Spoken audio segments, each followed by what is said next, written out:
By the way, before I think I'm having an issue on the slides. Okay, so this is the outline of the presentation. Of course, we'll discuss the basics of local governance, some salient provisions of RA 7160, sa institutional mechanisms for planning, and other significant information. Ito yung not necessarily local government code matters, pero dinadaanan ko to kasi madalas lumalabas sa exam. And I updated this material then to capture some recent developments that concerns the local governance or local government code. So let's proceed. So of course, this lecture comes with some pop-up quizzes para magkaroon tayo ng thrill ng konti. So this is a sample question, and I'll give you 1 minute to answer. The enforcement of PD 1308 as well as monitoring and inspection of education institutions offering courses in environmental planning is the responsibility of what agency? Natin. Okay, so the answer is letter C, the Board of Environmental Planning. Okay, let me just stop sharing because the chat window. Okay, so the correct answer is letter C. So I hope maraming nakakuha ng tamang sagot. Let's proceed. So we now go to the basics of local governance and we'll discuss the nature of local governments and the types of decentralization. So what are local governments? Local governments, yung iba sa atin galing sa mga LGUs, there are two characteristics of our local government. It's a political body, it's a body politic, and at the same time, it is a corporate body. It's a corporate organization. So dalawa yung kanyang character, both political and corporate organization. And local governments are actually agency or subordinate of the state, meaning part of the state, a lower branch of the state, that performs powers and functions delegated to them. So that means wala siyang inherent functions. Ang inherent functions niya ay yung dinedelegate lang ng state sa kanya. So the original function, the original mandate are the mandate of the state, but were just devolved or delegated to them by an instrument, which usually are in the form of a law or other issuance. And merong primarily four features yung ating local governments na dapat. Each local government should possess all these four. Otherwise, hindi siya masasabing local government na isang bansa or of the Philippines in particular. So the four characteristics or aspects are as follows. Number one, all local governments should have their respective charters. When we say charter, this is the instrument, this is the document that formally creates or that formally created the local government. Ito yung kanyang reason for existence. O kumbaga sa tao, ito yung kanyang birth certificate. Ito yung nagdo-document ng kanyang pagsilang. And in the Philippines, usually, yung charter comes in the form of a Republic Act or a law, an enactment of Congress. At kaya naman, yung iba sa atin, yung ating mga local governments, di ba? Bukod sa meron tayong mga patronal fiesta, mga pista ng mga patron natin sa simbahan, meron din tayong mga charter day or mga charter celebration.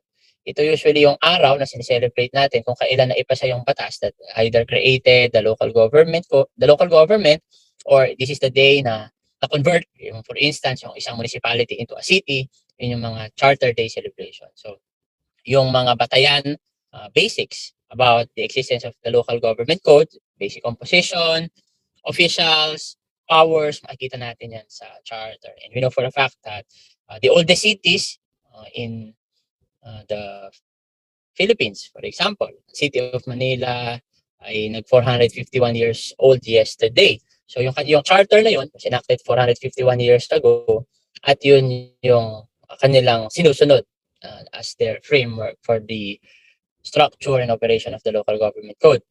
Very recent, there was an amendment to the city charter of Baguio, also in the form of a law. Kaya yun yung titignan natin. So accessible naman sa internet yan.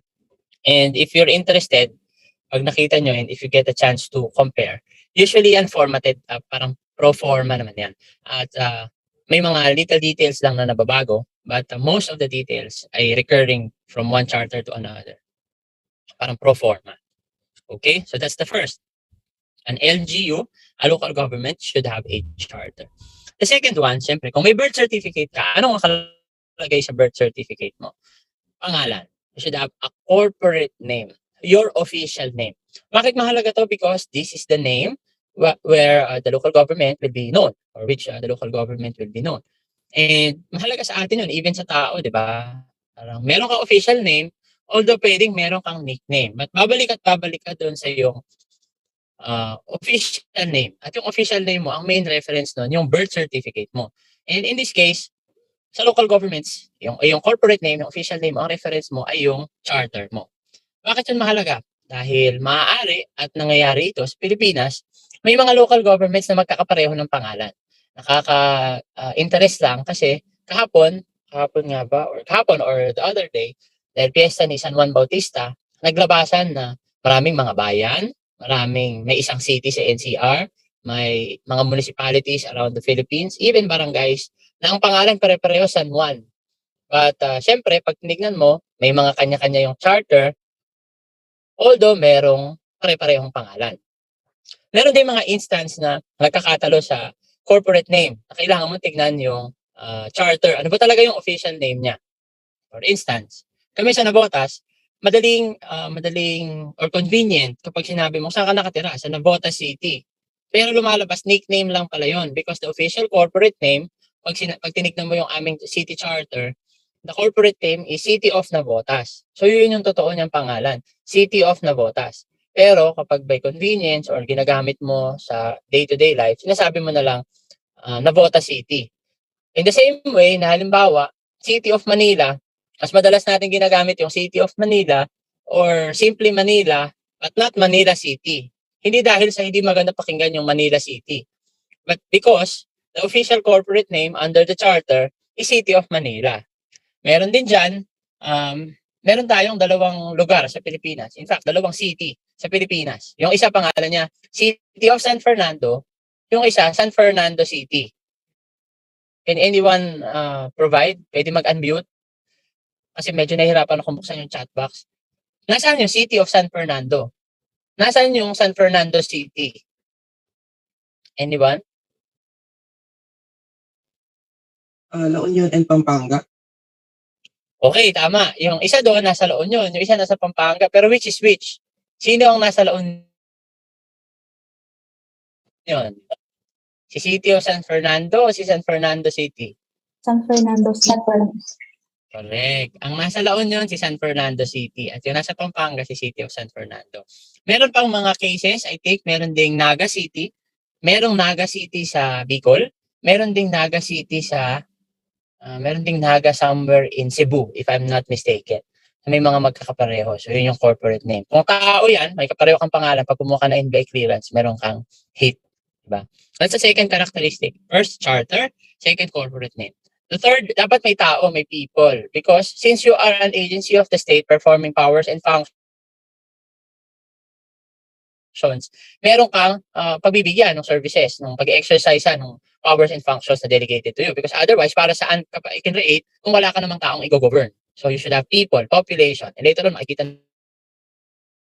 natin may mga requisites, may mga minimum number ng tao na kailangan for each level of local government. And ultimately, kapag meron kang tao, hindi naman yan ilalagay mo lang imagination or unless nasa digital yan na parang Bitcoin, medyo may land na ngayon sa Bitcoin. There should be a place or territory kung saan nakatira yung tao and where the local government unit will exercise its delegated functions. Dapat defined din yun as much as possible. Walang conflict, walang overlap insofar as the boundaries of the local government units are concerned. So these are the four characteristics that a local government should have. Again, charter, corporate name, people, and place or territory. Okay? So are we good so far? Another quiz. What are the legal basis for the state's regulation of land use? 1 minute. What are the legal basis for the state's regulation of land use? I'll try to connect with my other device para makita ko yung mga answers niya sa chat kasi naglolo ko sa laptop. Okay? Sige. Please send in your answers in the chat box. Naglo-load.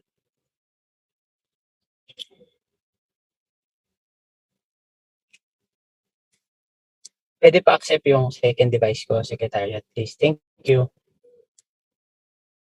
Ayan.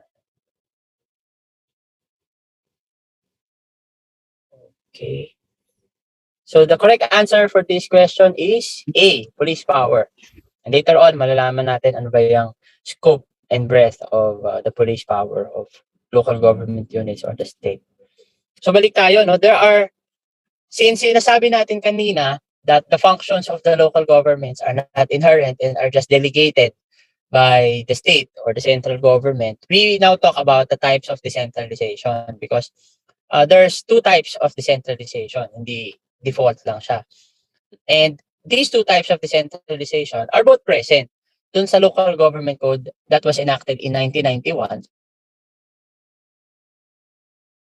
So it's already 31 years old. And let's keep in mind, kasi minsan lumalabas din sa board exam, yung local government code of 1991 in the chat box. Anong RA number yung local government code of 1991?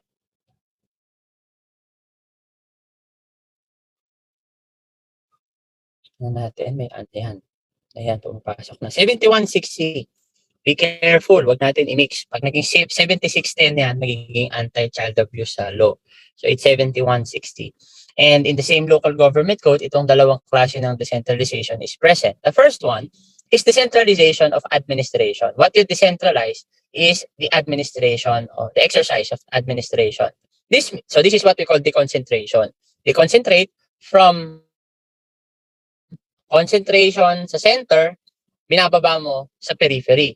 So this is when you distribute yung authority and power doon sa iyong mga satellite offices, which may be in the form of regional, provincial, or field offices whose major functions are not devolved to local government. So dahil hindi siya devolved, but para maging available siya, nearer, closer to the beneficiaries or the citizens that you govern, you create field offices or regional offices at binibigyan mo sila ng authority to exercise such power.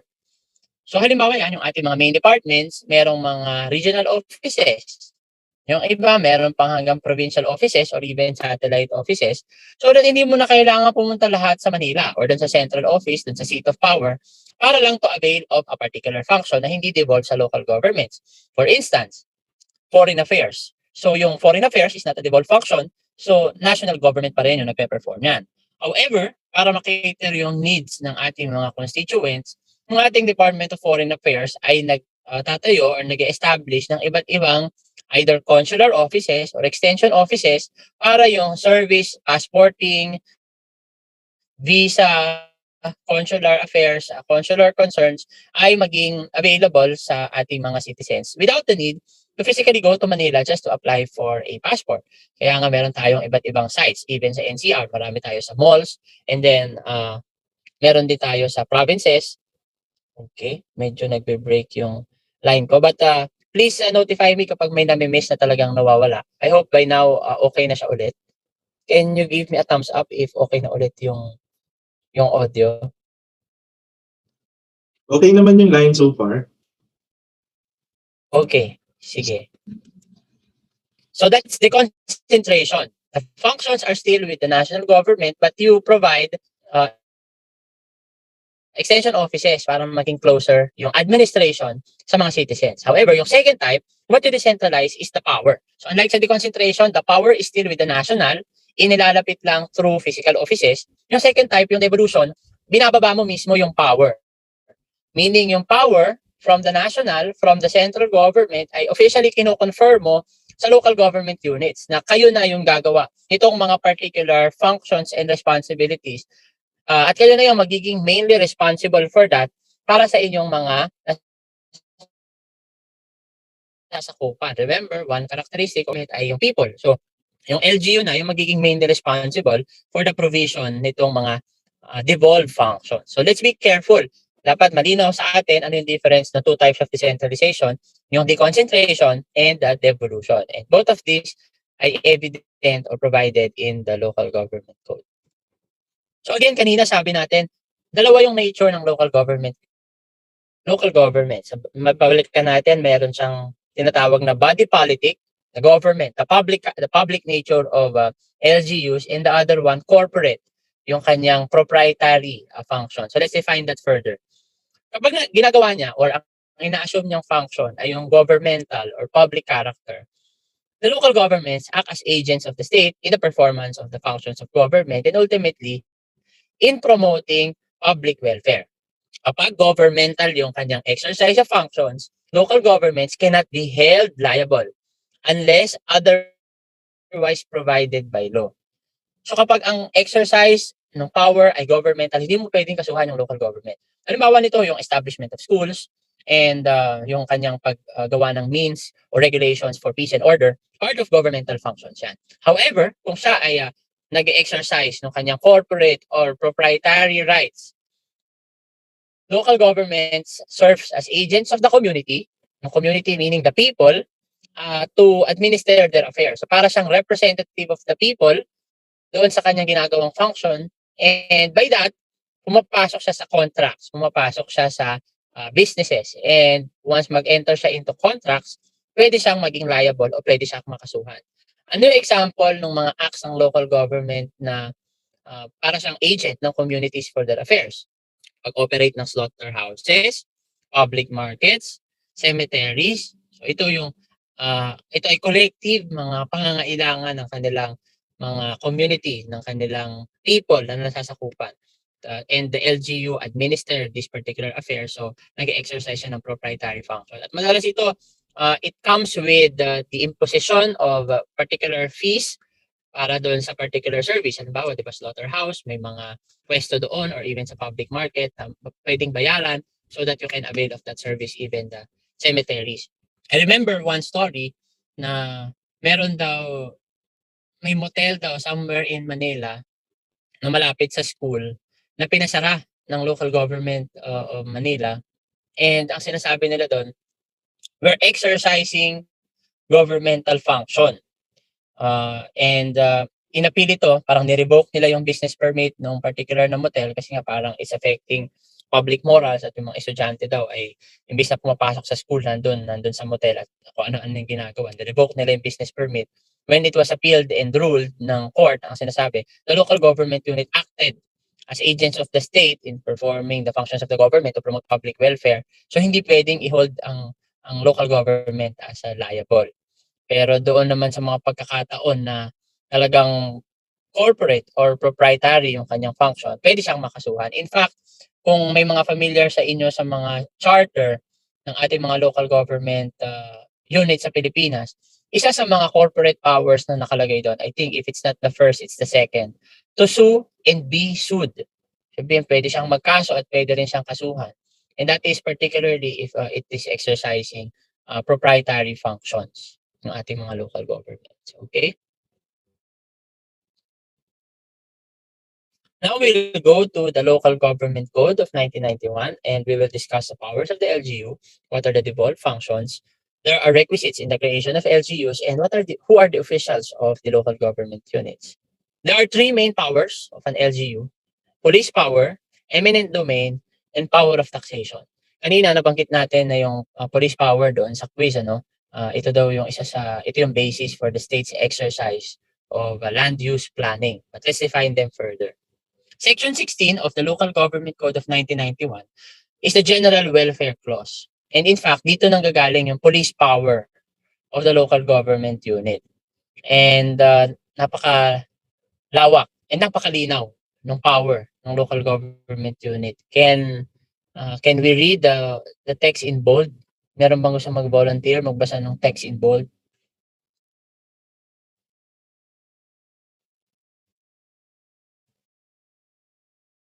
Ayan, siguro binabasa na nila ngayon. So ako na yung magbabasa.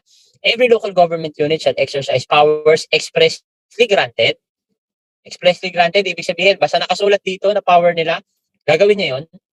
Those necessarily implied therefrom, yung connected naman siya doon sa expressly granted, pwede niya pa rin gawin yun. As well as powers necessary, hindi siya nakasulat, pero sa tingin niya, kailangan ko itong gawin para magawa ko yung nakasulat dito sa code.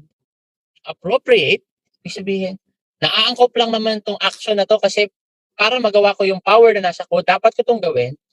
Or incidental. Parang hindi siya nakasulat, pwede mo sabihin hindi siya kailangan, pero somehow, somewhere, nagawa mo siya para ma-deliver yung power mo na yon. authorize yung local government na gawin lahat yan.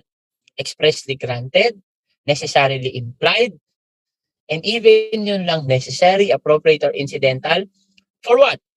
For the efficient and effective governance and those which are essential to the promotion of general welfare. Lahat yan pwedeng gawin ng local governments.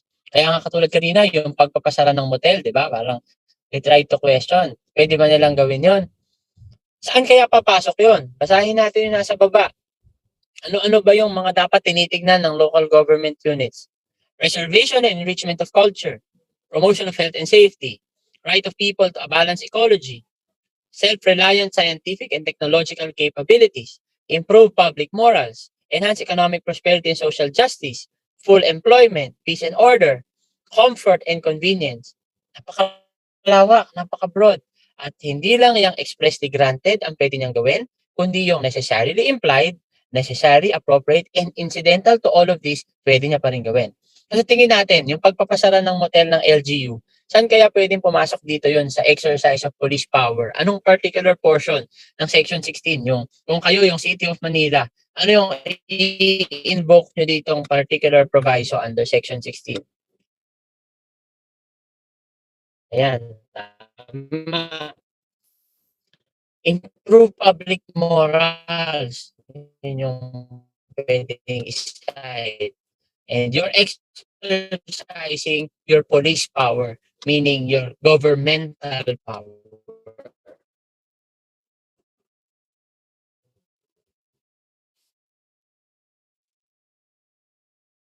Okay?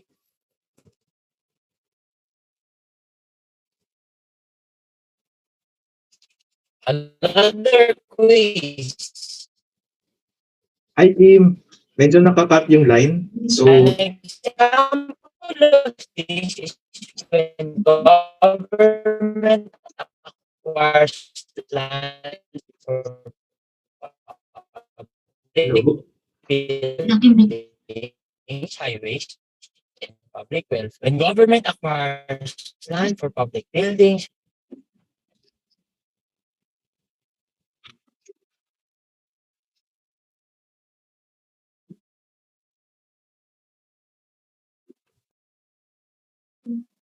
Kim. Kim? Hello. Hi. Excuse me. Nawala yung line. Nawala yung discussion mo. Nawala. Okay, so let's wait for... Ayan. Hello, Kim.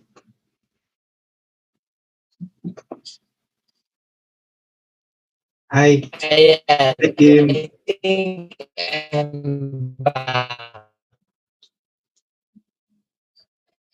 Hello. Hi, Kim. Nakakat yung line.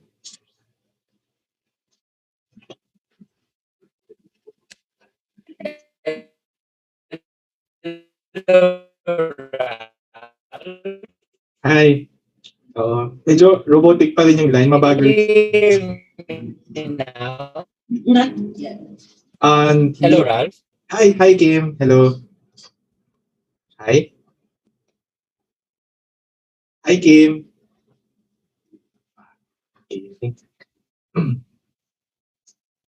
Ayan. Okay, we're just messaging si Kim.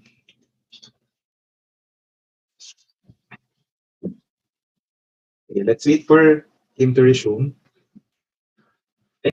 While waiting. Hello, Ralph. Can you hear me now? Yes, hi. Hi, Kim. Yeah, we can hear you better.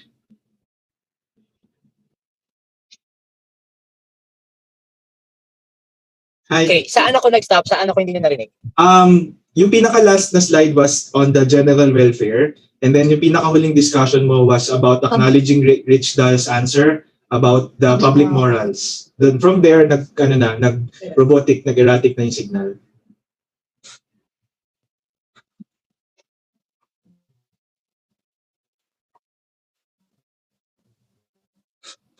Okay. So, yun naman pala yung end ng session. Ibig sabihin lang, police power, and particularly cited yung improvement of public morals sa pag-exercise nila ng particular function. section na yan.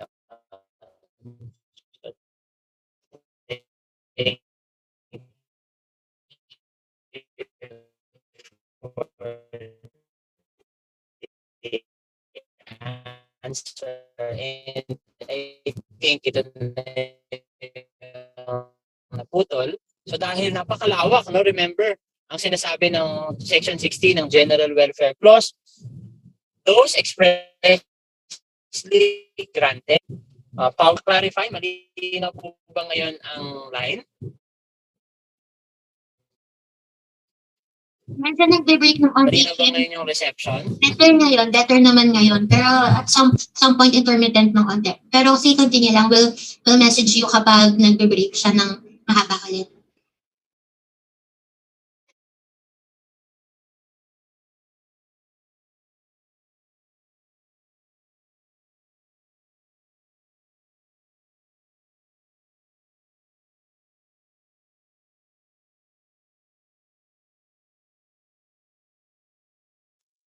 Hello? Ay, sige. While waiting for Kim to come back, baka kailangan niya i-refresh lang yung internet connection. So far, do we have questions or gusto natin i-clarify about sa discussion so far? Or meron ba kayong gustong itanong later on? Baka we can also address that.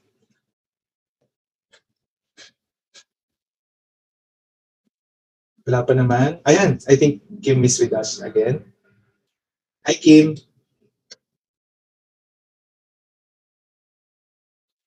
Hi, Ralph. Sorry, I'm just figuring out why erratic yung signal ko.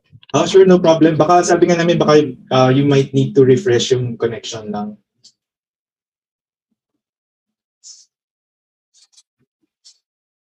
Okay, with regards, may message si Rich Dal. For those na hindi pa nakapag-answer ng you will review, pwede po makapag-answer pa rin kahit di na po nakasama. Yes, oo, pwede naman kayong sumama, mag-answer pa, no? We will just reactivate yung form. Tapos pwede pa rin kayong magsagot. Although, actually, right now, we have already narrowed down yung mga contestants. Yung participants. Okay, na-qualify for later. Is this better? Is this better, Yes, that's better. Okay, sige. Okay. So, I'll move on from police power and now go to eminent domain. And this is another quiz. So an example of this is when government acquires land for public buildings, highways, and public welfare purpose. Ano kaya ito? What is this example? Anong tawag natin dito? Okay. The correct answer is letter C. So we're now going to the second power of the local government unit. So after police power, we're now going to eminent domain. So as mentioned, the power of eminent domain is when the government acquires private property for public purpose. So public purpose, malinaw. And under the Constitution, there are three requirements when the state or the local government exercise the power of eminent domain. The first is that, as I mentioned kanina, as I emphasized, the property to be acquired will be used particularly and strictly for public use only. So hindi pwede mag-acquire ang state tapos ibebenta sa isang private individual, no.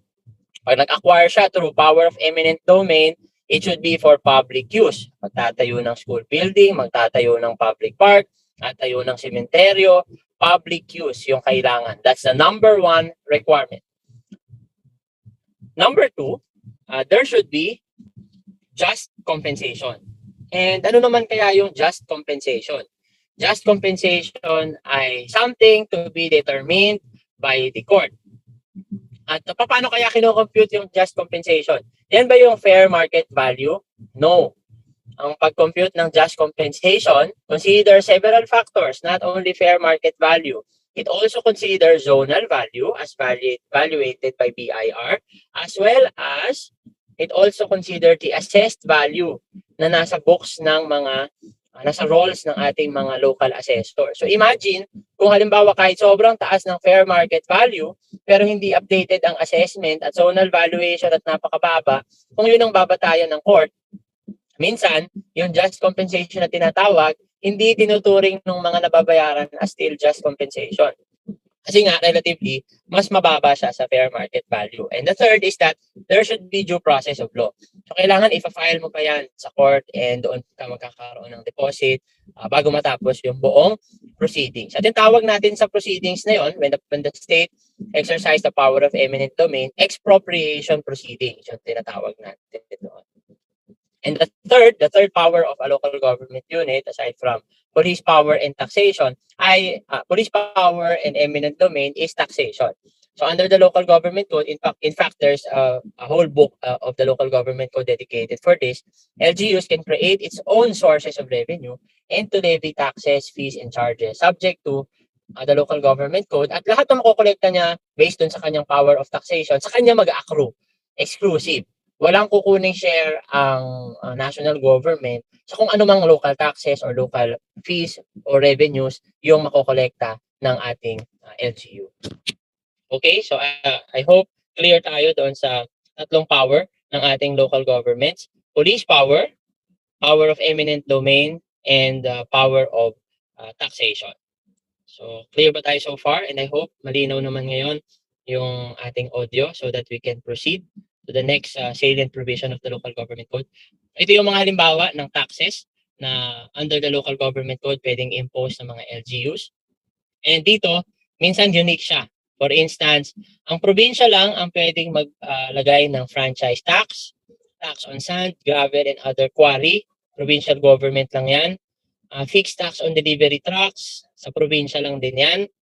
Although yung professional tax ay pwede ring i-levy yung professional tax ng mga cities and municipalities.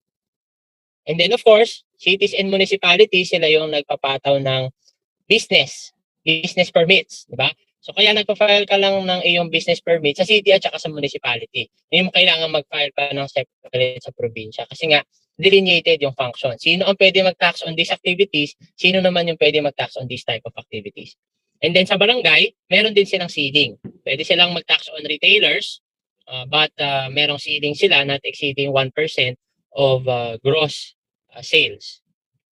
Yun naman yung pwede nilang i-impose. Okay? Meron dito isang tax na tingin ko familiar kayo. Community tax. Ano yung community tax? Anybody? Ano kaya yung community tax? Yan yung sedula. Yan yung pinunit ni Andres Bonifacio. So yung community tax, yan yung may fix ka na 5 pesos and then 1 peso for every 1,000 na iyong actual income. So sana tayo bilang mga mabubuting Pilipino ay faithfully nagbabayad tayo ng ating community tax sa tamang rate. Kasi may mga iba na kahit na malaki yung income, ang binabayaran lang ay 20 pesos. Hindi na dinideclare yung kanilang income. So part ng mabuting citizenship, yung pagbabayad ng tamang sedula. Okay. Pupunta naman tayo doon sa mga devolved functions. So merong 5 devolved functions under the local government code. Balikan natin, pag sinabi nating devolution, yung power, yung authority, galing sa national government, ibinigay na sa local government units. And they will now be the main actors for these particular functions. So ano yung 5 na yan? Agriculture, environmental management, health, public works, and social welfare, including emergency measures during disasters and calamities. So, ito dapat, ang main expectation, local government ang gumagawa. Environmental management, pagkolekta ng basura, di ba? Kanya-kanyang mga LGUs ng mga truck, agricultural support, DOH, yung iba sa atin, may mga city hospitals, local infrastructure, meron tayong mga local DRRM councils. Pero bakit may mga pagkakataon pa rin, at least in the recent past, na yung national, ito rin yung ginagawa. Because there was a contention back then na while the local government code devolved these functions, hindi naman kasama nung devolution yung resources. Hindi na kasama yung pera. At yung mga LGUs, especially yung mga highly dependent sa internal revenue allotment, hindi pa rin nila kayang pondohan itong mga devolved functions na to. Kaya they still rely on the national government para dito sa mga devolved functions na to. But kung tutuusin, in paper, ay devolved na ito sa ating mga local government units. Pag tinignan nyo nga, even local infrastructure, devolved na. Kaya lang, dahil nga una, magastos mag-maintain ng infrastructure, and pangalawa, yung ating mga local government units ay limited yung kanilang resources, may pumapasok dito na parang dynamics. Yung iba, yung kanilang mga congressman, pinapadeclare yung kanilang mga local road and infrastructure as a national road. Dahil kapag yan na-declare na national road, yung construction, rehabilitation, maintenance ay papasok na sa DPWH at hindi na pupondohan ng lokal na pamahalaan. Kaya yung iba, kung mapapansin nyo, I don't know if na-observe nyo, lalo sa amin, halimbawa, sa mga maliliit na syudad, tulad sa Navotas, may mga stretch of road na tinatawag na national road kasi yung responsibility ng upkeep ng road na yon ay hindi na sa LGU. Na kahit devolve yung function ng infrastructure, but because this was declared, this particular stretch of road ay declared as a national road, ang magpopondo dyan yung Department of Public Works and Highways. So these are the 5 functions na devolved na sa LGUs as early as 1991 under the Local Government Code. Quiz. What are the administrative levels of government that RA 7160 describe and makes provision for? What are the administrative levels of government? Sa chat box. Okay. Majority. Okay, correct. Ito yung iba't ibang level ng LGUs and yung acronym niyan, PCMB. Province, City, Municipal, and Barangays. At makikita natin dito, yung hierarchy ng LGUs. Sorry, hindi ko pa na-update. Yung nasa kabila should be BARM already, Bangsamoro Autonomous Region in Muslim Mindanao. So BARM, and then under the national government, you have the provinces. Under the provinces, you have either municipalities or component cities. And then nakahiwalay, hindi under the provinces, yung mga highly urbanized cities and ICCs. Question, bakit wala dito sa hierarchy ang regions? Bakit wala dito sa hierarchy yung regions?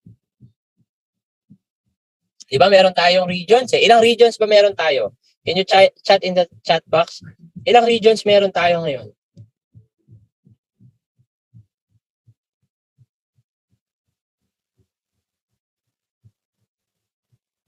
Okay, 17. Tama, 17 regions kasi yung pang 18 dati, yung Negros Island region ay na-dissolve. Pero bakit wala siya sa hierarchy ng LGU? Because yung ating mga regions are just administrative regions except for BARM.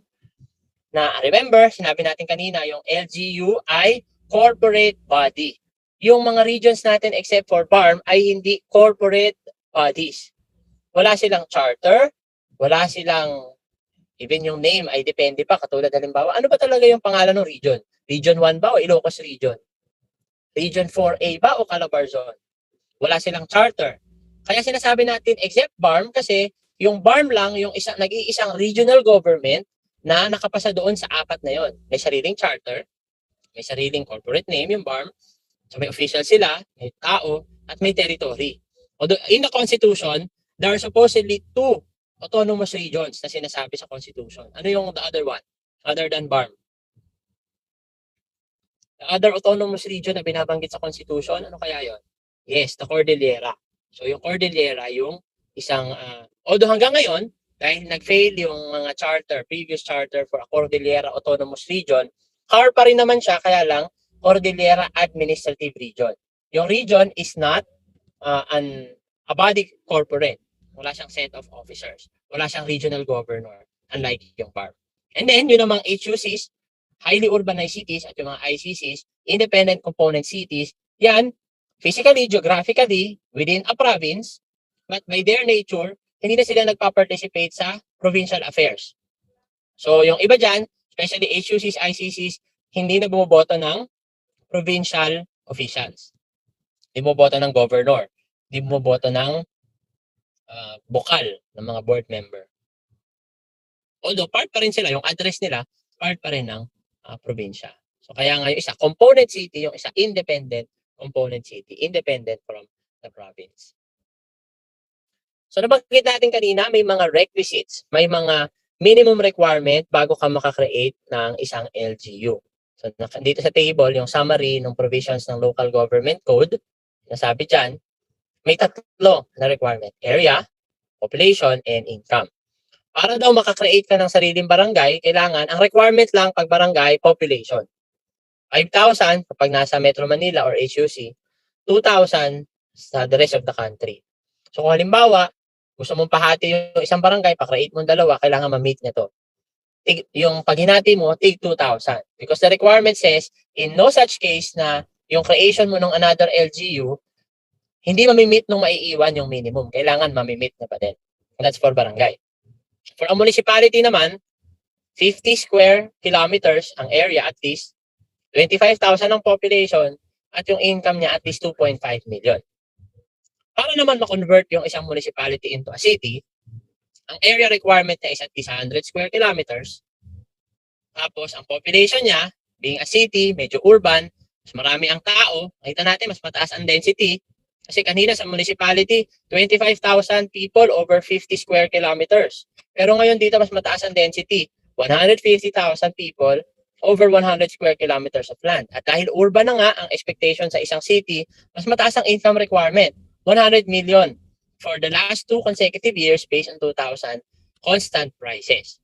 At syempre, yung pinakamalaking level, yung province, mas malawak. 2,000 square kilometers, although hindi ganun kalaki yung population dahil 250,000 lang, mas mababa pa rin yung density, and yung income is only 20 million pesos. Ngayon, ano yung asterisk? Bakit may asterisk? Because for cities and municipalities, the requirement for area and population ay or, meaning optional, either area or population. Unlike sa municipality, and yan, area and population and income. Pero sa city at province, income ang mandatory, and then either area or population. This is the original provision under the local government code. However, there is a new law that was passed, yung RA 11683, na nagbibigay ng isang bagong definition or ng isang bagong minimum requirement for the creation particularly of a city.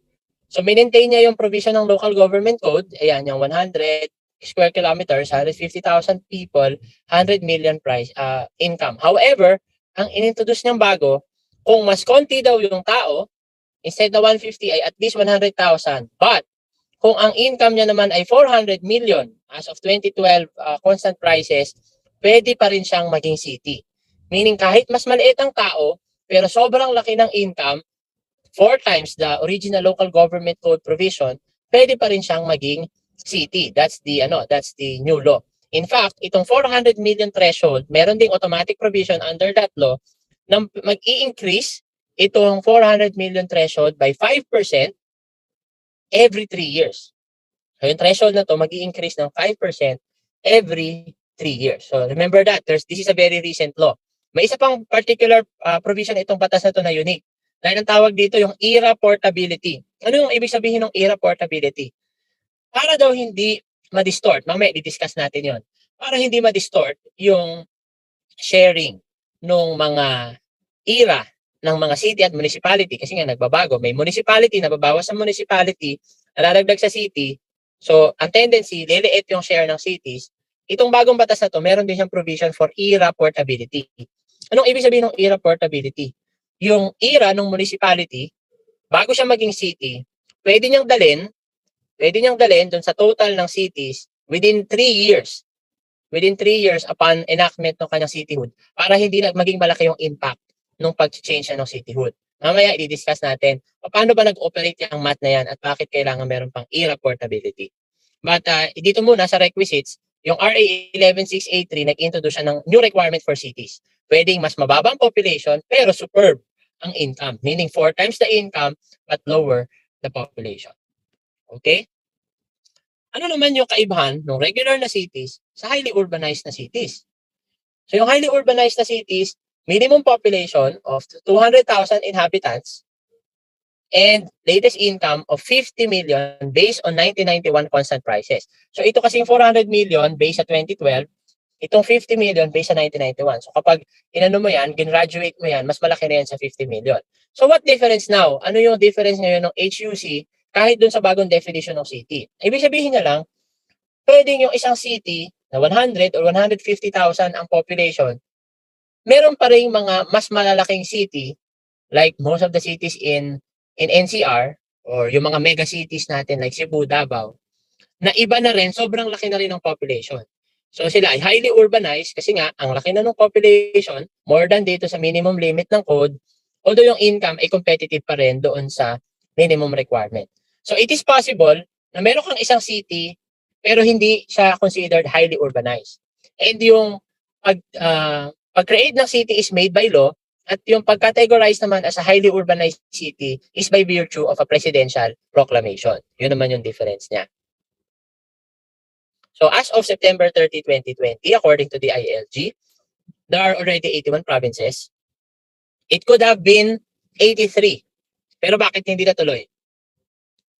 It could have been 83.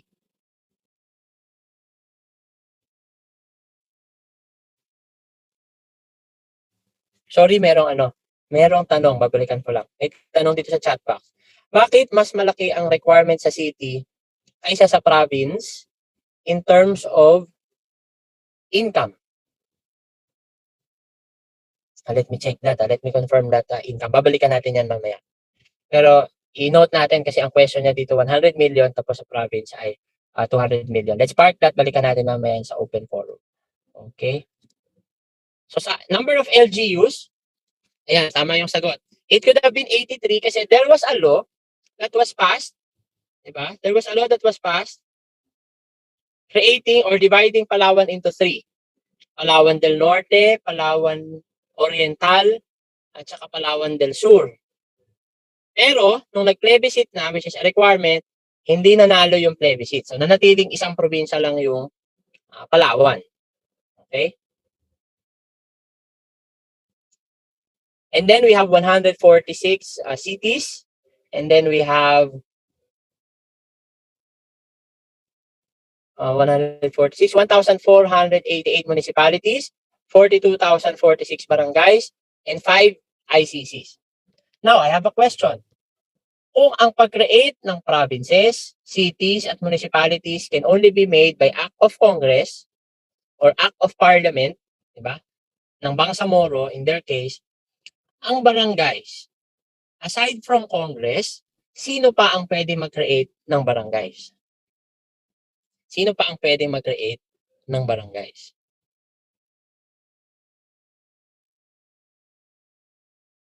Correct. So yung mga local sanggunian, particularly yung sangguniang panlalawigan at sangguniang panglungsod, pwede mag-create ng mga local barangays sa kanila within their territory. However, ano ang difference kung ang barangay ay created by law at ang barangay ay created by the sanggunian? Anong difference?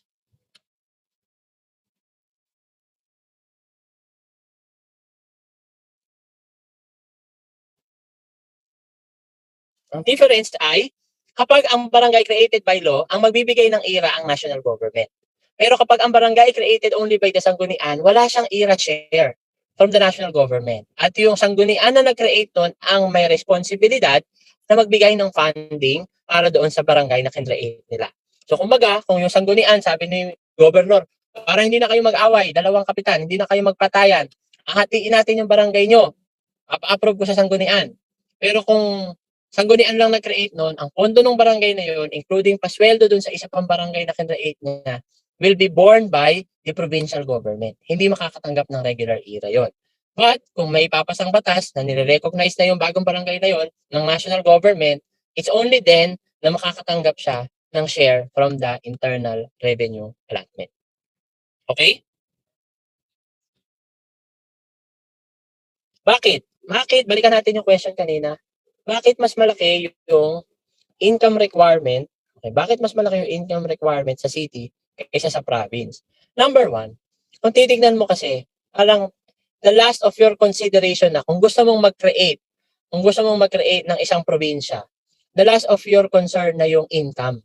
Kasi ang titignan mo na kailangan mong ma-satisfy yung bilang mo ng tao.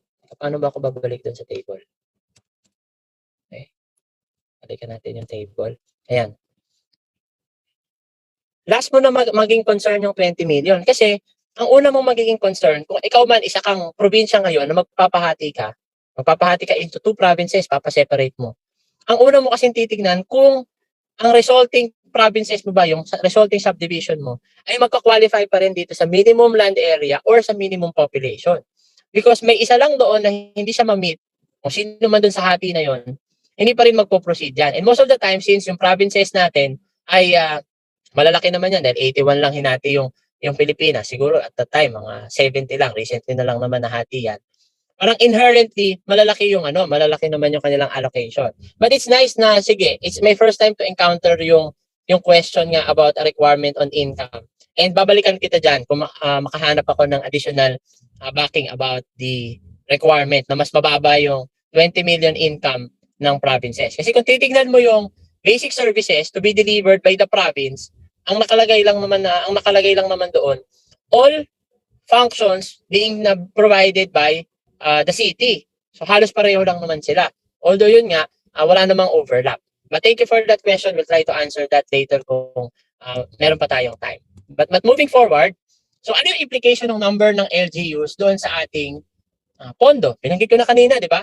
Yung barangay na kinreate lang ng sanggunian, sila yung magbibigay ng pondo. Unless magkaroon ng batas recognizing that as a national barangay, doon lang siya magkakaroon ng share sa IRA.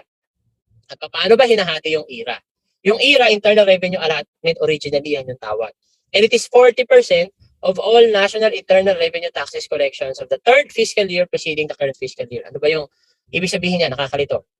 Noong 2022 ngayon, yung tinatanggap na IRA ng mga lokal na pamahalaan ay base pa sa koleksyon noong 3 years prior, 2019. So, tinamaan tayo ng pandemya noong 2020. Bumaba yung economic activity, bumaba ang tax collection. Ibig sabihin, bababa din yung 40% na matatanggap ng mga LGUs 3 years after, which is 2023. That's why, tumaas ngayon yung IRA because of the Mandanas-Garcia ruling. Pero next year, dahil nga bumaba yung economic activity ng 2020, bababa rin yung magiging share. We'll go to that later. So, paano hinahati yung IRA? For PCMB, may first level formula muna. Total IRA, i-divide 23% sa province, 23% sa cities, 34% sa municipalities, 20% sa barangays. Ngayon, pasok natin yung usapin kanina ng portability. Bakit issue yung portability? Kasi yung cities, remember, yung cities mas konti, 146 lang, compared sa municipalities na 1,488. And yet, they're getting 23% of the pie. Pero yung munisipyo na 34% ang nakukuha sa pie, ang naghahati 1,488. So kapag simple math, mas maliit yung share ng mga munisipyo over sa cities. Kaya naman, by virtue of the portability, ang sinasabi, yung mga cities kasi, lalo na dati, there was a Supreme Court decision, yung League of Cities, pinitisyon nila, nag-object sila sa conversion ng 13 munisipyo into cities. Imagine, sa isang taon, 13 na munisipyo yung ginawang syudad. At nadagdagan ng 13 yung divisor nung 23%. So anong implication nun sa mga existing city?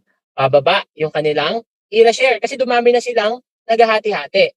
And there is where the portability comes in. Ang sabi ng portability, para hindi masyado maka-apekto yung pag-create ng new cities, yung mga share ng municipalities, pwede niyang idagdag doon sa share ng city. Para hindi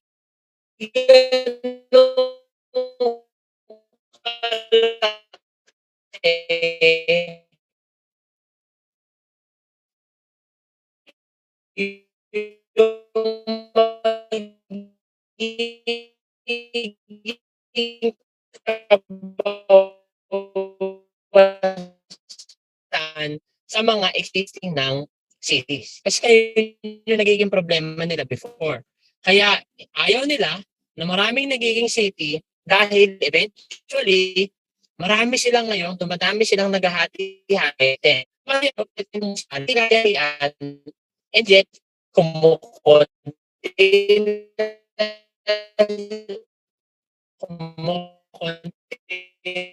na lang sila naghahati-hati. So aside from the first level na PCMB na, hello? Ken? Saan Ken, ako naputol?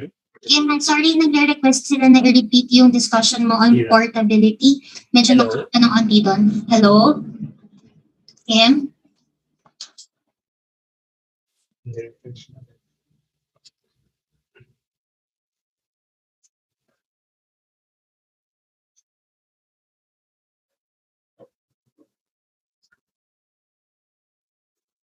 guess nag-refresh lang si Kim ng ano niya, ng connection niya. Hmm. Actually, ang dami namin kahit kami ni Shai, ang dami namin natutunan na bago from Kim.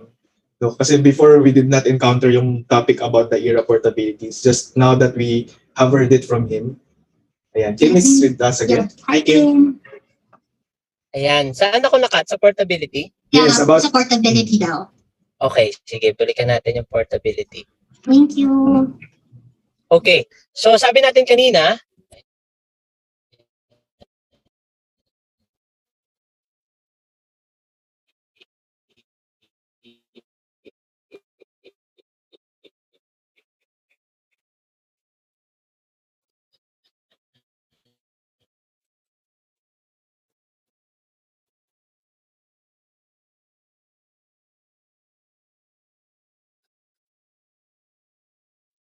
Kim?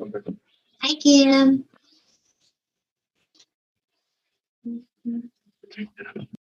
so sabi natin kanina, yung concern kasi nung cities, dahil 23% nung pie ang hinahati nila at 146 lang sila, tendency, mas malaki yung sharing nila compared sa municipal. Percent, ang naghahati naman, 1,060 admins. Hello?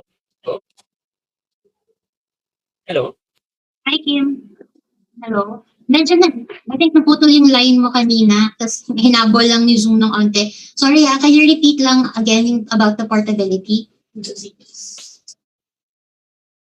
Ay guys, medyo nagkakaroon at lang ng issues ni Kim sa internet connection niya.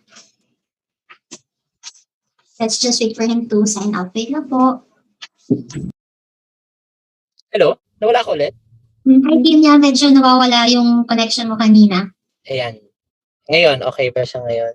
Yeah, better na ngayon. Pero I think nag-hang siya nung nag-share ka kanina. But let's try. Let's try muna. Mag-share ako ng screen. Ayan, kumusta? Yan, yeah. Sige, I'll turn off my video muna ha. Para ma-maximize ko yung bandwidth. Okay, so I'm clear now. Yep. Okay. So again, yung basic premise kasi, the more cities na nakikreate, lumiliit, the possibility na lumiit yung share ng mga bagong cities or ng mga older cities. Kasi sanay sila na konti lang yung naghahati. But now that there will be new cities who will come in, then there is a possibility na bababa yung share. Hence, the era portability comes in. So how does era portability works? Ibig sabihin, to cushion the fiscal impact of the creation of new cities, yung share ng mga munisipyo na magiging city galing dun sa pie ng municipalities, idadagdag nila doon sa total ng cities. So that, while madadagdagan yung share ng mga bagong cities na dating municipalities, hindi naman din ganun kalaki yung mababawas or hindi mababawasan at all yung mga existing ng cities. So, ibig sabihin, ine-expand niya in effect yung base ng computation ng cities. From the 23% mandated by the code, magiging 23% plus yung era share ng mga municipality na magiging city na. So, na-expand na yung base ng 23%. Unlike doon sa fix, na kailangan 23% pa rin. At yung munisipyo, kahit nababawasan sila, 34% pa rin. So, because of the portability, yung 34%, pwede na ngayong 34% minus yung era share ng mga munisipyong naging city, yun na ngayon yung level. So, that was the change that was introduced by the new law. And then after that, so I hope clear na tayo doon sa era portability.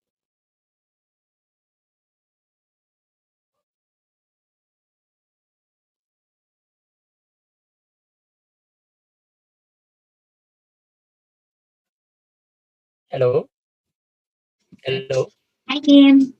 Hello? So I hope okay naman tayo, clear tayo sa era portability. Hindi naman ako nakat. Yep. Yep, clear naman. Okay, so mukhang wala naman ng question. Hindi ko alam kung may sumpa portability provision at ilang beses akong nakat dito sa ERA portability. But let's proceed. So after the first year na paghahati-hati ng ERAs dito sa tatlo sa right.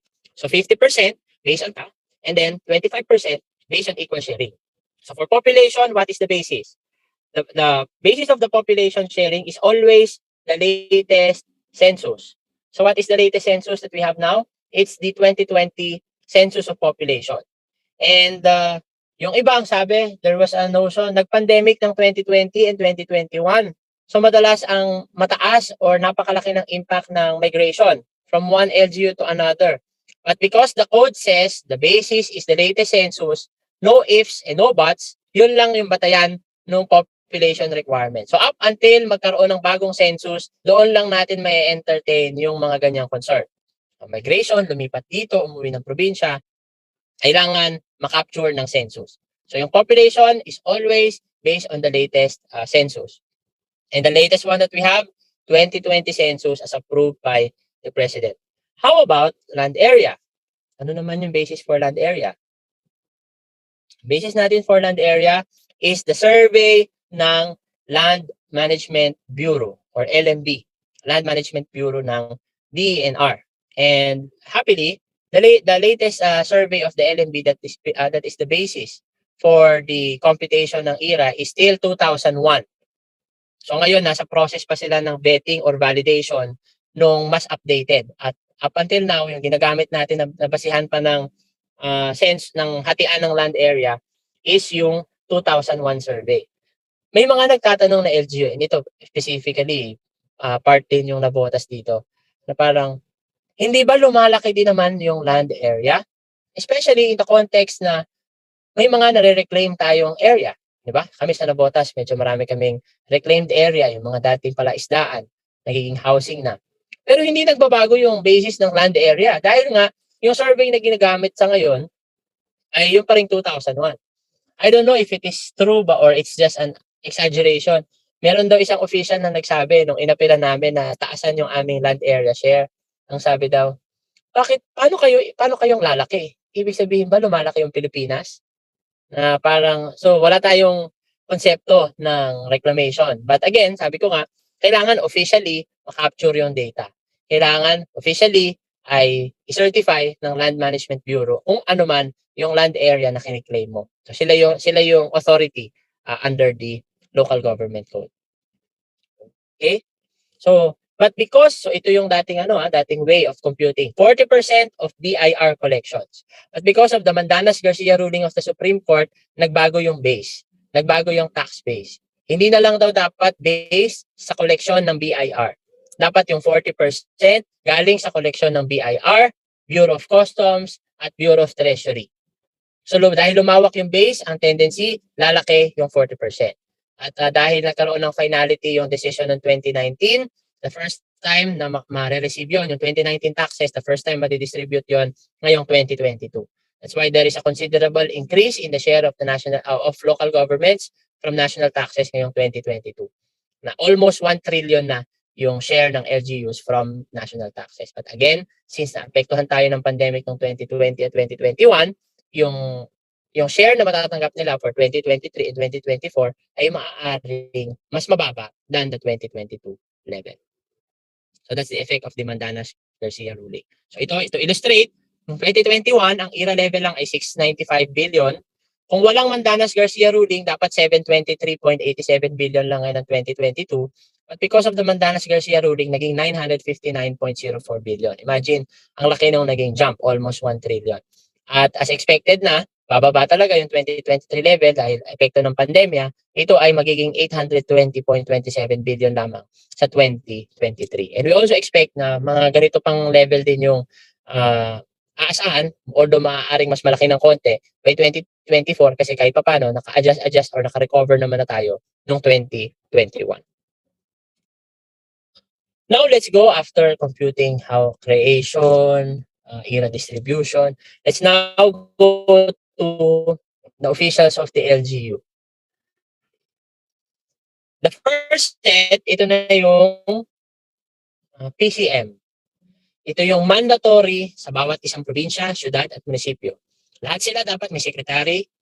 Dapat bawat isa sa kanila may secretary to the sanggunian, dapat may treasurer, dapat may auditor, dapat may accountant, dapat may budget officer, dapat may planning and development coordinator, dapat may engineer, dapat may health officer, dapat may civil registrar, except sa probinsya. Bakit kaya may except sa probinsya? Ibig sabihin, ang dapat civil registrar lang sa syudad at munisipyo. Kasi hindi ka naman kailangan ng birth certificate sa syudad tapos sa probinsya din. So, isahan lang.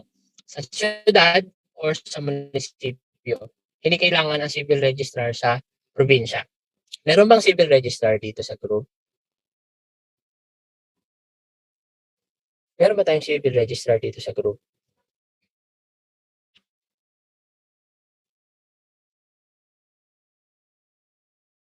Or wala? Wala namang sumasagot, so mukhang walang civil registrar.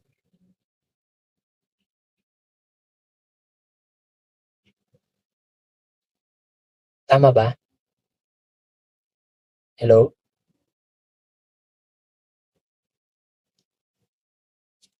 Sige, i-out ko lang para malaman ko kung may civil registrar sa group ha.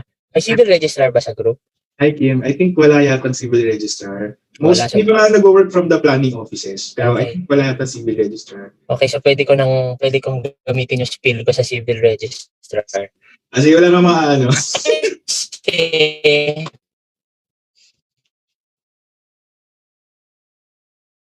oo. Kasi, tingnan nyo itong mga mandatory officials na to. Halos lahat sa kanila, treasurer, assessor, accountant, budget officer, ENP, required na kailangan planning and development coordinator, kailangan ENP, engineer, may lisensya, health officer, syempre kailangan doktor.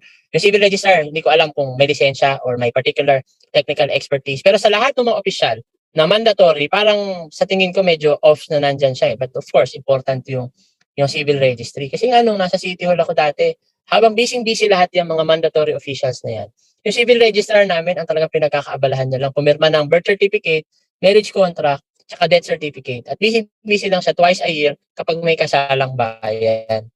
So hindi ko alam kung na-espouse pa dito yung equal work for equal pay principle natin sa compensation. At nakakatuwa pa kasi bawal kami gumamit ng ibang ballpen pero yung civil registrar namin, ang pampirma niya sa birth certificate ay violet at minsan meron pang glitters. So tingnan natin magandang pag-isipan kasi bukod dito sa mga mandatory positions na to, may mga importanteng position sa LGU na minsan optional. Anong halimbawa? Environment and Natural Resources Officer. Hindi ba devolved function yung environment? Balikan natin kanina. Hindi ba one of the 5 devolved functions? Ngayon din yung agriculturist. Agriculture is one of the devolved function, pero optional. Hindi ba yung social welfare ay devolved function? Pero sa munisipyo, optional. Pero yung civil registrar,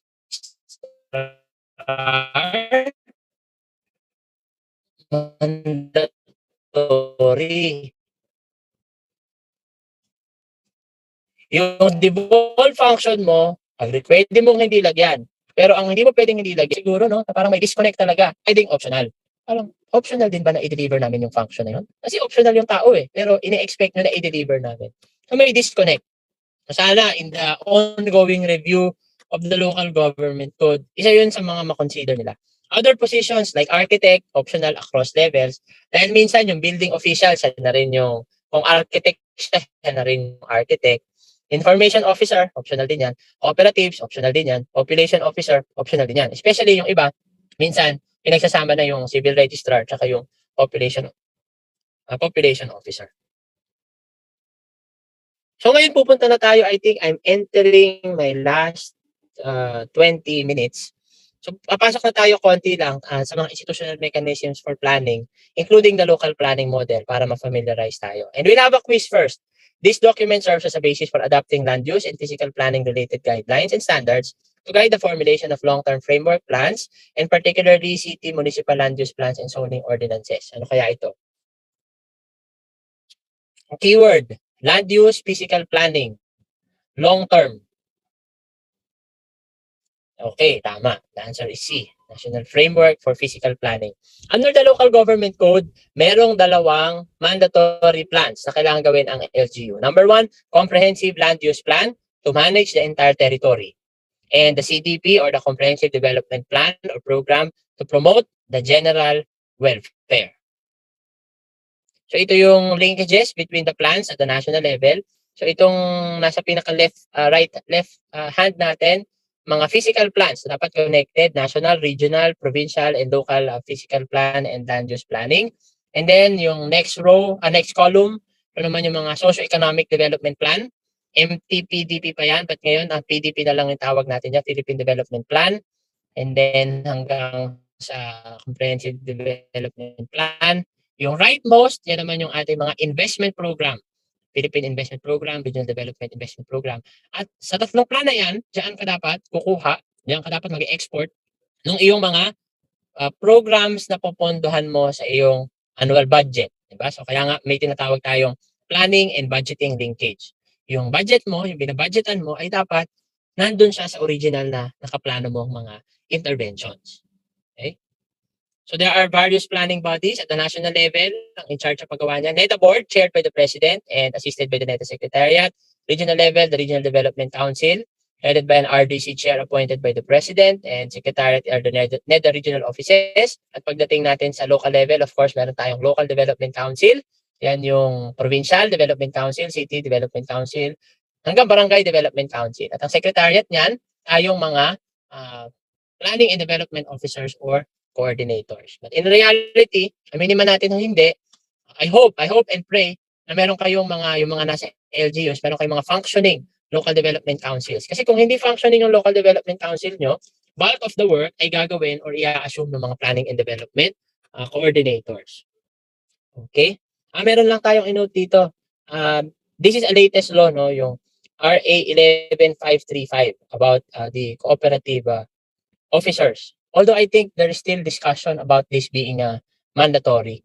I remember meron akong discussion dyan about the CDA, yung pagmamandate natin ng cooperative officer. Because meron pang mga recent laws dyan, yung youth development officer, yung person with disability affairs officers, yan, mga bagong batas yan.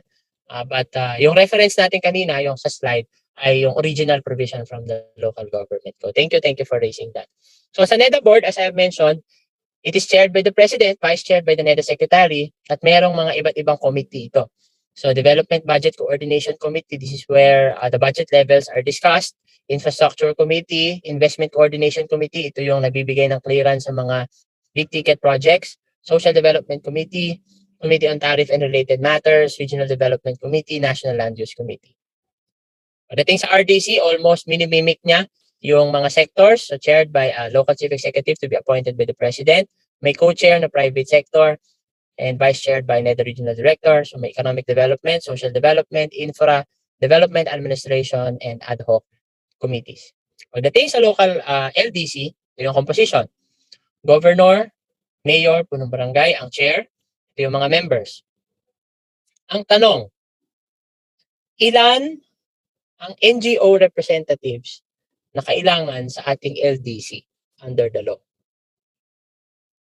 Ilan ang NGO representatives under the law? So habang sinasagot nyo yan, bakit kailangan ng representative ng APRO? Kasi para yung mga plano, development plans, masiguro na maire-reflect dun sa budget. Bakit kailangan ng representative ng congressman? Para masiguro na aligned yung local plans with the national plans.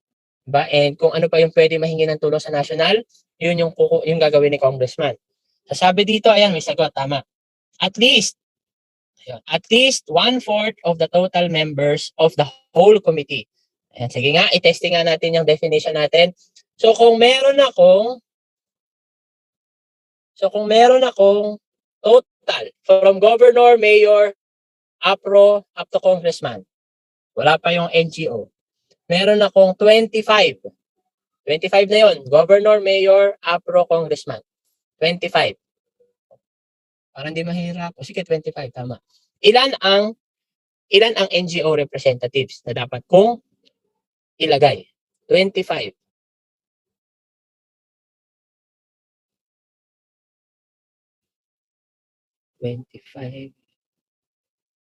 Uy. Galing. Tama. 9.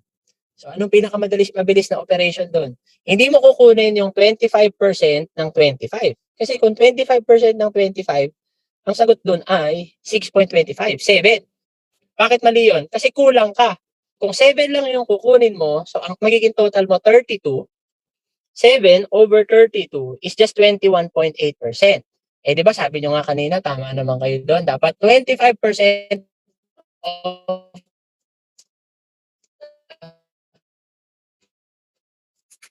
fully constituted council. So, ang dapat na operation, 25 divide by 75%. So, 25 divide by 75%, ang sagot is 33.3. So, that's 34 kasi kailangan round up. So, 34, yung fully constituted council, minus 25, that's 9. Ayan, mukhang papasa. Let's proceed. So, may mga sectoral committee daw, yung ating local development council na parang ito yung mapapasana all siguro yung mga taga LP, CPDO, MPDO, no? Na sana all, sana constituted ang mga sectoral committees. Ito, from Cerote ito, I think. Meron daw mga core technical working group na sila dapat ay nandyan. Merong mga nice to have around na pwede naman na mas marami. Tapos yung iba naman talagang pamparami na lang, pamparami ng bilang. The more the merrier. Diba? Kaya lang hirap i-manage pag the more the merrier. Mas maraming nagtutunggali ang idea. Tingnan natin. Social development, ayan. Siyempre, nandiyan si CSWDO,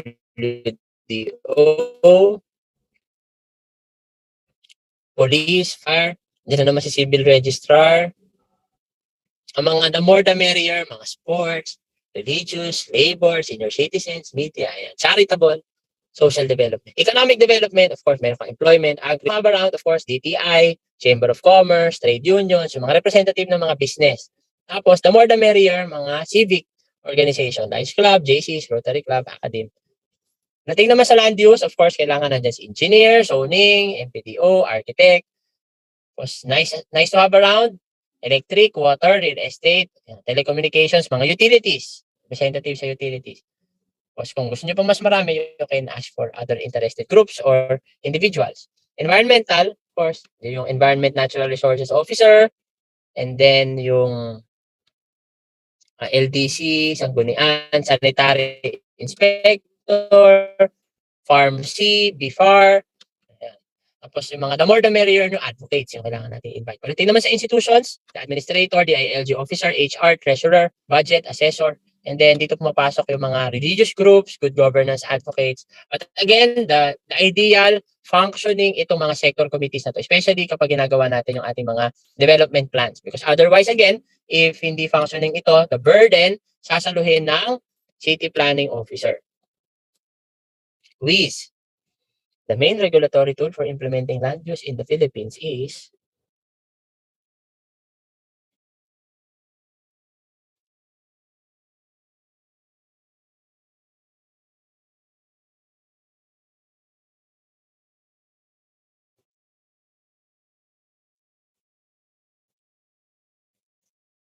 ayan, anong answer? Correct. Letter D. Zoning. Oh, another question. Implementation instrument of the CDP. What is the implementation? Because it's a plan. What's the implementation instrument? Correct. So you have to invest yung mga capital expenditure. Yan. Pumapasok sa LDIP. Very good. Ayan. Tama naman yung ating mga questions. So ito yung interrelationships between the plans. Of course, meron kang land use plan, kasama yung mga sectoral studies. Your zoning ordinance will be translated or influenced na dapat yung comprehensive development plan. At magkakaroon ka ng ELA, Executive Legislative Agenda, 3 years, good for 3 years. Ito yung mga magkasunduan ng mayor at ng sanggunian ng mga ordinansa na kailangan maipasa. And then you have your local development investment program, usually 3 years, ang coverage. At ang kagandahan, di ba? Kapag meron kang comprehensive 3 years at maayos, nandun na yung mga kailangan mong pondohan. Ang nangyayari nga lang, size at nagiging ad hoc. So kung maisipan, halimbawa, maisipan ni Mayor mag-loan. Kung naisipan ni Mayor na mag-loan, at itong malaking project na ito yung paggagastusan ng loan, eh paano yan, Mayor? Wala naman siya sa LDIP natin. Anong gagawin ng planning officer? Mag-a-amend, magsusupplemental ng LDIP. Magpapa-approve na naman sa sanggunian. When in fact, pag tinignan natin yung LDIP, di ba, kung tayo ay nagpa-practice dito, kung tinignan natin yung LDIP, ito talaga yung comprehensive na wish list ng mga gusto nating mangyari, at even yung financing, pwede mong i-identify sa dulo. Na kung gusto mo yung i-loan, dapat nakaplano talagang i-loan yan. Tama talaga ng original plan at naka-layout na loan yung financing niyan. But ano nangyayari? Pag nakaisip ng ibang proyekto na bago, kahit wala sa LDIP, meron din tayong legislative support measures, may taxation, fiscal measures, incentives, environmental laws, so yan, interrelated yan, para ma-achieve natin, of course, yung public services na gusto natin i-deliver, investments, social development, and well-being of our residents. So ito yung interrelationships ng iba't ibang instruments at the local level. And of course, we all know this. This is the revised CLUP process. So there are several volumes na kailangan yung, hindi nyo naman kailangan i-memorize, but kailangan yung ma-familiarize.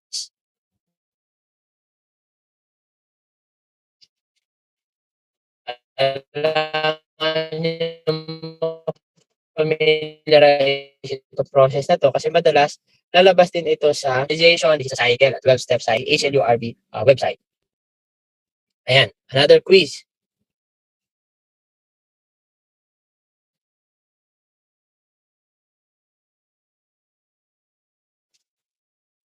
Ang quiz natin, this is the principal approach in CLUP preparation process that discusses meaningful participation of state, civil society, private sector, promotes collaborative partnership.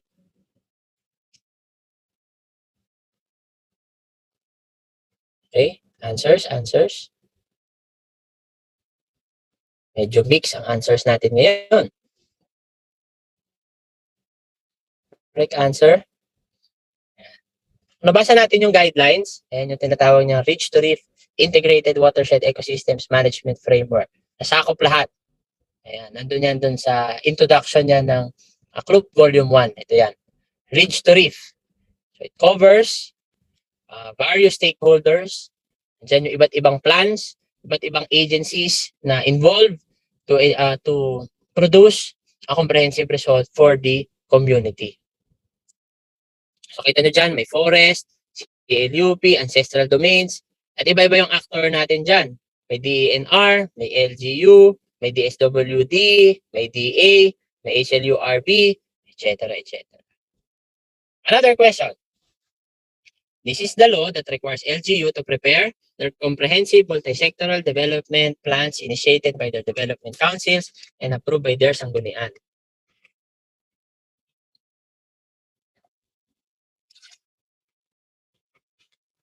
Okay, the correct answer is, ayan, tama naman, 7160. Huwag pagbabalik na rin, magiging child abuse. Another question. For EO72, sino daw ang nagre-review ng land use plan and zoning ordinance ng HUCs at ICCs?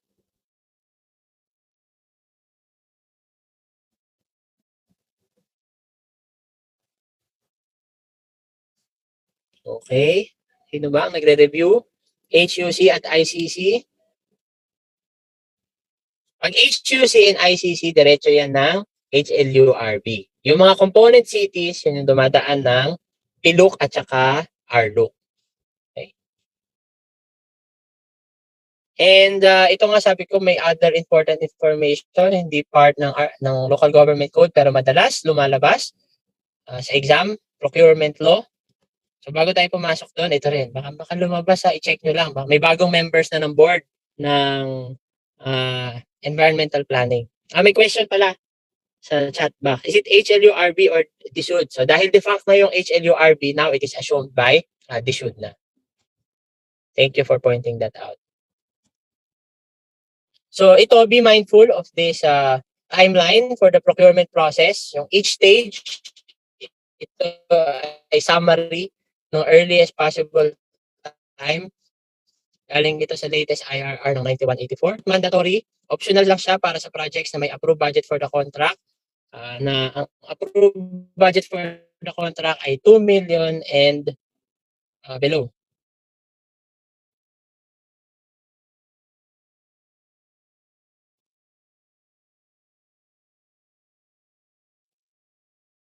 Okay? Tapos, of course, advertisement and posting, kailangan talaga yan. Mandatory for 7 calendar days.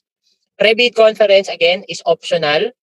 kung kanina yung pre-proc is 2 million, ito naman optional siya for 1 million. Ano bang difference ng pre-proc sa pre-bid? Yung pre-procurement conference, meeting lang yan ng back with the end user para pag-usapan, i-finalize yung terms of reference. Ang kailangan na output niyan ng pre-proc is the final approved terms of reference, approved sa back, nag-agree yung end user kasi ipopost na natin. Yung pre-bid naman, kasama na dito yung mga interested bidders. Kasi dito yung avenue, dito yung venue para mag-raise sila ng questions patungkol dun sa terms of reference na nakapost. Para at least malaman nila kung yung kumpanya ba namin, kaya namin i-supply yung inyong specifications, etc. Yun yung pre-bid conference. And then of course, deadline, submission of bids, may bids opening, bid evaluation, and then post-qualification, chinecheck mo. Kasi di ba syempre, pag in-open mo yung bids, malalaman mo na yung lowest calculated and responsive bid. Dun sa post-qualification, chinecheck mo isa-isa. Hindi lang yung mathematical na bid. Chinecheck mo yung responsiveness ng bawat isang item sa specification, and including yung capacity of the supplier. Dito ka humihingi ng mga additional documents para ma-prove mo na kayang i-supply ni supplier yung project, either infra, service, or goods. And then approval of notice of award, contract preparation and signing, approval, and issuance of NTP. So the earliest na makatapos ka ng isang proseso, net na ng mga optional, pwede kung i-max mo yung period hanggang 136 calendar days. Quiz. Under RA 9184, the Government Procurement Reform Act, the Bids and Awards Committee with 5 to 7 members.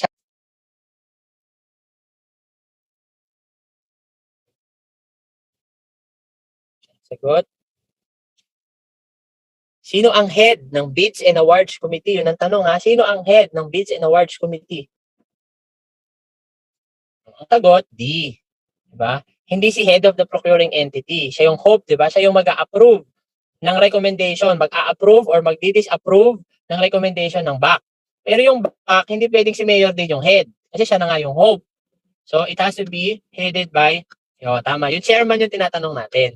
So, at least a third ranking permanent official. Okay? So, minsan nakakalito, di ba? So, dapat third ranking permanent official, and then regular member, at least fifth ranking, may knowledge sa procurement, legal, and legal. Tapos sa baba naman, finance.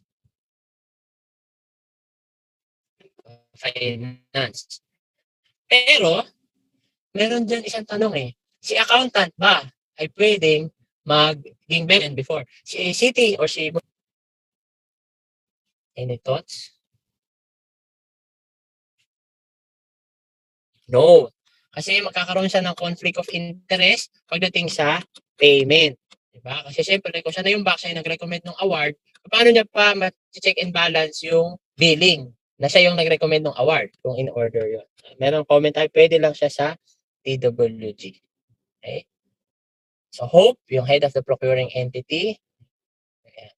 So, lagi kang may end user representative yung from the office na nagpo-procure, nagiging provisional member siya ng back. So, para lang di ma-idea kayo na minsan sobrang random ng question sa board exam, may ganito rin tayong example. If World Heritage Day is marked each year on April 18, World Biodiversity Day is observed on May 22, World Ocean Day on June 8, when is the World Water Day? Ayan, tama kayo, letter B. So, tinatanong din yan sa board exam, ladies and gentlemen. And I think I reached the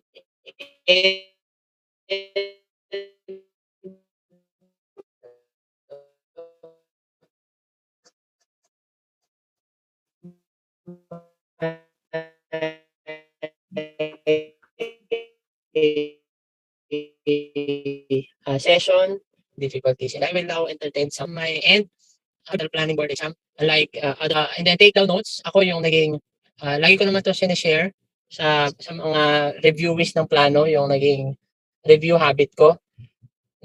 Whenever I read, tina-take down ko ng notes, sinusulat ko, and then ini-encode ko, tina-type ko. So that's level 2 processing kasi sinulat mo, pinrocess mo once, tina-type ko yung reviewer ko, pinrocess ko twice, and then yung printed na reviewer na yung binabasa ko. So third third time mo na siyang binabasa. So kahit pa paano may familiarity ka na.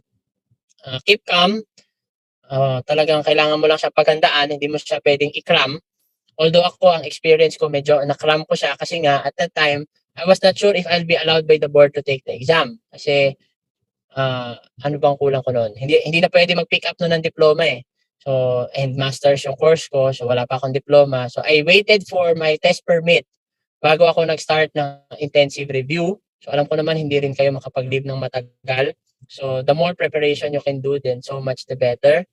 And pagdating ng exam, ano lang, do your best. Kung ano talaga yung nabasa nyo, wala nang ano yun eh. Kasi pagdating doon, kakabahan ka na talaga. Especially after ng first day, na ang hilig talagang gawin ng mga Pilipino, yung ano tayo eh, sadista tayo eh. Sadista ba, masokista yung tawag, na parang, hindi ka na nga sigurado dun sa sagot mo, tapos magko-comparean pa kayo ng sagot ng mga kasama mo kasabay mag-exam. Tapos magkakaiba kayo pare-pareho ng sagot, until lahat na kayo kinakabahan kung sino yung tama, kung sino yung mali. Hanggang uuwi kayong dinadakukan nyo yung dibdib nyo kasi hindi nyo alam kung sino yung tama o mali. And eventually, of course, wala namang kapatay sa power of prayers. I remember after day 1 of the exam, talagang dumiretso ko kay St. Jude kasi sabi ko, 70 lang naman yung kailangan para pumasa. So, yun lang ang hiningi ko kay St. Jude. Pero, after that, of course, nung lumabas yung resulta, hindi lang 70 yung binigay